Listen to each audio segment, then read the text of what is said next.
하나님을 명예롭게 하라. 출애굽기 20장 24절 말씀입니다. 내게 토단을 쌓고 그 위에 너의 양과 소로 너의 번제와 화목제를 드리라. 내가 물은 내 이름을 명예롭게 하는 곳에서 내게 강림하여 복을 주리라. 아멘. 사람들은 하나님의 축복을 항상 말하지만 정작 하나님의 축복이 무엇이냐는 질문을 받으면 잘 대답을 하지는 못합니다. 축복의 의미가 광범위하고 애매모호한 이유는 사람들은 자기가 축복에 자동적인 권한이 있다라고 생각하기 때문입니다. 서로를 축복하고 God bless America를 힘차게 부르는 것 다 좋습니다만 현실은 우리가 축복을 받았는가도 잘 모르는 것입니다. 하나님의 축복을 받았다라고 말하기 전 우리는 어떻게 축복을 받는가를 먼저 생각해야 합니다. 하나님께서는 원인과 결과 그리고 씨 뿌리고 수확하는 우주적인 법칙을 세우셨습니다. 원인이 없는 결과는 있을 수도 없고 씨도 뿌리지 않았는데 수확하는 법은 이 세상에 어디도 없습니다. 물론 하나님께서는 초자연적인 현상으로 우리의 기도를 응답하실 수도 있습니다. 그러나 그것은 하나님의 구체적인 계시와 또한 목적과 또한 때를 위하여서 그것이 reserve 된 것이지 아무 때나 하나님께서 세워놓으신 우주적인 법칙을 override를 하지는 않는 것입니다. 하나님의 축복을 받게 하는 원인이 없고서는 축복이라는 결과는 없다는 것을 성경은 우리에게 말하고 있습니다. 이런 면에 있어서 하나님의 축복을 실제로 손꼽아 볼 수 있는데 하나님의 축복은 근본적으로 응답된 기도라고 생각할 수 있겠습니다. 하나님의 축복은 차고 넘쳐서 우리가 간구하는 것 이상으로 항상 응답하시지만 기도 응답으로 우선적으로 하나님의 축복을 세워볼 수 있습니다. 그래서 오늘 질문은 하나님의 축복의 원인은 무엇이냐입니다. 무엇이 응답받는 기도를 낳는가입니다. 그 답은 사무엘상 2장 20절에 있습니다. 나를 존중히 여기는 자는 내가 존중히 여기고 나를 멸시하는 자는 내가 경멸히 여기리라. 제가 이거를 영어로 한번 직역을 해서 다시 한번 말씀드리겠습니다. 나를 명예롭게 하는 자는 내가 명예롭게 여길 것이고 나를 멸시하는 자는 내가 경멸히 여기리라. 사무엘상 2장 20절에 나온 것처럼 하나님의 축복을 받을 수 있는 원인은 하나님을 명예롭게 하는 것입니다. 또한 오늘 출애굽기 20장 24절 말씀 또한 하나님을 명예롭게 하는 곳과 시간에서 하나님께서 우리에게 강림하시고 또한 우리를 축복하신다는 것을 알 수 있습니다. 그런데 명예라는 것은 우리 문화에서 상당히 낯선 말이 되어버렸습니다. 명예가 사라진 세상에 살고 있다고 말을 해도 과언은 아닐 것입니다. 미들베리라는 대학교의 어떤 학생이 뉴욕타임스 신문에 기고한 한 사설에서 대학가의 언어 시스템에 대해 이렇게 쓰고 있었습니다. 언어 시스템은 구체적으로 시험 장소에 적용되게 됩니다. 여태까지는 대학 시험 장소에 검시관이 없었고 학생들은 언어 시스템을 통해서 컨닝을 하지 않고 또한 컨닝하는 학생이 있으면 자체적으로 보고하게 되어 있는 것이 언어 시스템입니다. 제가 20여 년 전에 대학을 다닐 때만 해도 시험 치는 장소에서 검시관이 없었습니다. 감시하는 사람이 없었다는 것입니다. 근데 실제로 이 시스템이 대학가에서 워크하지 않고 있는 것은 별로 놀랄 일은 아닌 것 같습니다. 요즘 세상은 명예가 중요한 세상이 아니라 성공을 명예로 생각하는 세상에 우리가 살고 있기 때문입니다.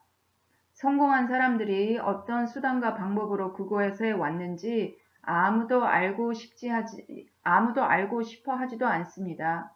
왜냐하면 사람들은 그 성공한 사람이 100% 노력으로 왔다고 생각하지 않기 때문이죠. 이 사설을 쓴 학생은 또한 매우 흥미로운 말을 했습니다. 뭐라고 했냐면요. 교육의 참된 의미는 우리가 자신을 비판할 수 있는 능력을 가르치는 것이다. 그래서 우리가 윤리적인 선택을 할 수 있는 자유를 누리게 하는 것이다 라고 썼습니다. 명예가 무엇인지 이 학생이 정확히 집어낸 것 같습니다. 성경은 우리가 하나님의 이름을 어떻게 명예롭게 할 수 있는가를 가르치고 있습니다. 재물과 헌물을 가져오고 많은 시간의 기도를 소모하며 또한 하나님의 말씀을 깊게 묵상하여서 하나님을 명예롭게 할 수 있습니다. 또한 우리가 선한 일을 또한 착한 일을 통하여서 하나님의 이름을 명예롭게 할 수도 있습니다. 그러나 이 모든 행위가 우리의 자유가 아닌 하나님의 축복을 받기 위하여서 하는 행동이라고 하면 하나님을 명예롭게 하는 것이 아니겠지요. 하나님을 명예롭게 하는 것은 우리의 자유의지로 하나님을 사랑하는 윤리적인 선택을 하는 것입니다. 어렵습니까? 하나님과의 관계를 한번 생각해 봅시다. 하나님과의 관계에서 제일 먼저 중요한 것은 자유의지입니다. 자유의지가 없는 사랑하는 관계는 없습니다. 그러면 자유는 알겠는데 그러면 윤리적인 선택은 이 하나님과의 관계에서 어떤 상관이 있는 것일까요? 우리의 윤리적인 하나님과의 관계에서 우리의 윤리적인 선택은 하나님을 신뢰하는 것입니다. 왜 하나님을 신뢰하는 것이 윤리적인 선택이 되는 것입니까? 신뢰가 윤리적인 이슈가 되는 것은 하나님을 도저히 신뢰할 수 없는 상황에서 하나님을 신뢰할 것인가 아닌가의 선택이 요구되기 때문입니다. 만약에 우리 상황이 언제나 평강하고 쉽고 안전하다면 윤리적인 선택은 의미도 필요도 없을 것입니다. 예를 들어서 모든 것이 평안하고 모든 것이 부유한 상황에서 우리는 우리가 먹을 음식을 훔칠까 아닐까라는 윤리적인 선택이 없습니다. 왜냐하면 그 선택에 대한 도전이 없기 때문입니다. 그러나 만약에 우리가 인생에 큰 재난이 와서 만약에 음식을 정상적인 방법으로 구할 수 없는 그런 상태가 되었다고 생각을 해봅시다. 그래서 내가 그 음식을 구할 수가 없어서 그 식량난에서 우리 아이들이 지금 굶어 죽게 생기고 그리고 내가 배가 고픈 상태에 있으면 그러면 내가 이 음식을 취하기 위하여서 이 음식을 훔칠 것인가 안 훔칠 것인가는 윤리적인 이슈가 되는 것입니다. 이것을 좀 더 생각하기 위하여서 사사기 4장으로 한번 가보십시다. 사사기 4장에 가면 사사인 드보라가 바락을 불러서 작전을 명하고 하나님의 계획을 말합니다. 6절에서 7절에 보니까 이렇게 쓰여져 있습니다. 드보라가 보내어 아비노함의 아들 바락을 납달리 게데스에서 불러다가 그에게 이르되 이스라엘 하나님 여호와께서 이같이 명하지 아니하셨느냐 이르시기를 너는 납달리 자손과 스불론 자손 1만 명을 거느리고 다볼산으로 가라. 내가 야빈의 군대 장관 시스라와 그 병거들과 그 무리를 기손강으로 이끌어 네게 이르게 하고 그를 내 손에 붙이리라 하셨느니라. 드보라가 바락에게 말하는 것은 네가 1만 명의 군사를 데리고 있으면 내가 적을 그리로 끌고 갈 테니까 너는 적을 맞아서 치고 그리고 하나님께서 너에게 약속하신 그 승리의 명예를 취하라라는 말입니다. 한마디로 얘기하면 드보라가 바락에게 말하는 것은 하나님께서 내게 두신 이 승리의 명예는 누워서 떡먹기라는 말씀입니다. 이런 명예와 축복의 상황에서 바락이 뭐라고 합니까? 당신이 나와 함께 가면 내가 가려니와 당신이 나와 함께 가지 아니하면 내가 가지 않겠노라 라고 말합니다. 이것은 도대체 무슨 시츄에이션입니까? 이것은 바락의 불순종입니까? 비겁함입니까?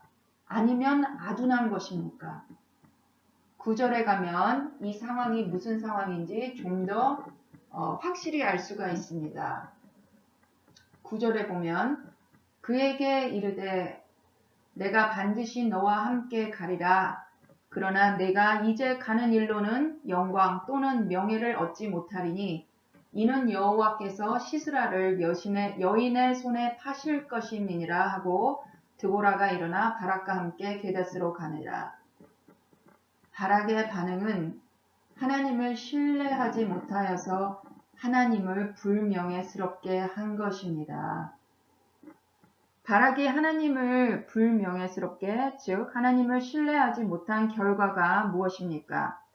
하나님께서는 바락에게 허락하신 명예를 취소하고 하나님을 신뢰하는 사람에게 그 영광을 주었습니다. 그 사람이 바로 야엘이라는 겐 여자입니다. 야엘은 시스라를 죽일 이유가 전혀 없었을 뿐 아니라 겐과 시스라는 우방의 관계였기 때문에 오히려 스스로를 위험하게 할 수 있는 상황이었습니다. 그런데 야엘은 왜 시스라를 죽였나요? 가나안 사람이었던 라합은 그러면 왜 이스라엘 스파이를 숨겼습니까? 자기 나라를 배반한 일인데요. 그들이 그렇게 했던 것은 하나님의 위대하심을 듣고 하나님을 사람보다 더 두려워했으며 위험한 선택으로 하나님을 신뢰하여서 명예롭게 하였던 것입니다. 랍비 헤롤드 쿠시너라는 사람은 어린아이들의 아동 윤리가 안전함의 윤리가 있다고 했습니다. 어린아이들은 자기가 안전하다고 생각하는 모든 것은 선하고 불안하다고 느끼는 모든 것은 악하다라고 생각한다고 합니다. 세상은 여러분 안전하지도 않고 그리고 악과 문제로 가득 차 있습니다. 성경은 우리가 당면하고 있는 이 삶에 관해서 아주 솔직하게 가르치고 있습니다.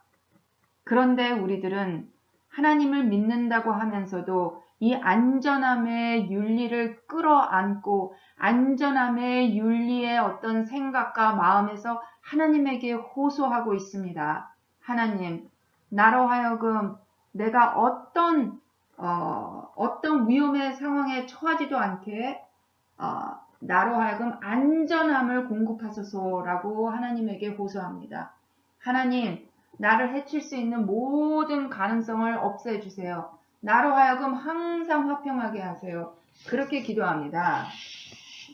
그런데 저는 예수님께서 아니면 하나님께서 구약과 신약을 통틀어서 나에게 나의 이름을 불러서 너의 인생을 안전하게 하고 그리고 편하게 하라고 하는 계명은 들어본 적이 없습니다. 오히려 예수님께서 당신의 제자들, 즉 우리에게 너는 너의 십자가를 들고 나를 따르라 라고 하신 말씀은 생각이 납니다.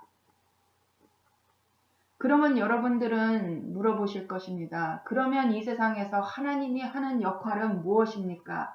하나님께서 우리의 구원자 되시고 하나님께서 우리의 치유자가 되시는 것 아닙니까? 라고 말씀하실 것입니다.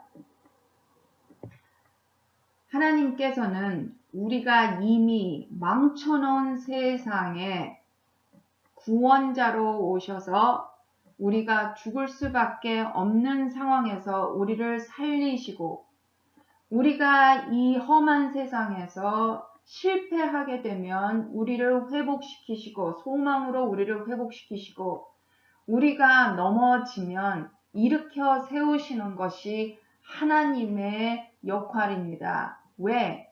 이 모든 세상의 악의 조건, 원인은 우리에게 있으니까요. 그러나 그런 악의 원인에 있는 우리를 우리의 죄에 내버려 두시지 아니하시고 선하신 하나님께서는 긍휼의 하나님께서는 우리를 살리시는 것입니다. 우리가 엉망진창이 되었다 할지라도 완전한 실패가 아닌 것은 하나님께서 우리를 구하시기 때문입니다. 그러면 우리가 힘든 선택으로 하나님을 신뢰하기로 작정하면, 그래서 하나님을 명예롭게 하면 무슨 일이 일어납니까? 비디오 하나를 보시고 말씀을 계속하시겠습니다. 여러분들께서 보신 비디오에서 넘어진 사람 이름은 데렉 레드먼드라는 사람입니다. 그 사람은 영국 트랙스타인데요. 그는 그 릴레이 레이스 도중에 뒷다리 관절이 찢어져서 더 이상 경주를 하지 못할 상황에 이르렀습니다. 뛸 수도 없었고 완주는 더욱더 불가능하게 보였습니다. 올림픽 주관자들은 그에게 경주를 멈추라고 명했습니다. 그런데 이때 갑자기 한 사람이 경주장으로 뛰어들어옵니다. 그는 바로 데렉의 아버지였습니다. 수차례에 걸쳐서 올림픽 주관자들과 경원들이 와서 그의 아버지와 그를 끌어내려고 했지만 그때마다 그는 완강하게 그들을 뿌리치며 이렇게 말했습니다. 나와 내 아들이 같이 시작한 것을 이제 같이 끝낼 것이다 라고 말하며 아들을 부축하여 완주를 합니다. 여러분이 이 모든 상황에서 하나님을 신뢰하시면 우리가 아무리 혼자인 것 같아도 하나님께서는 여러분을 명예롭게 하시고 축복하실 것입니다. 데렉 선수의 아버지가 모든 올림픽의 룰을 깨고 아들을 도우러 온 것처럼 하나님 아버지께서도 여러분을 세상으로부터 변호하시고 또한 승리하시게 하실 것입니다.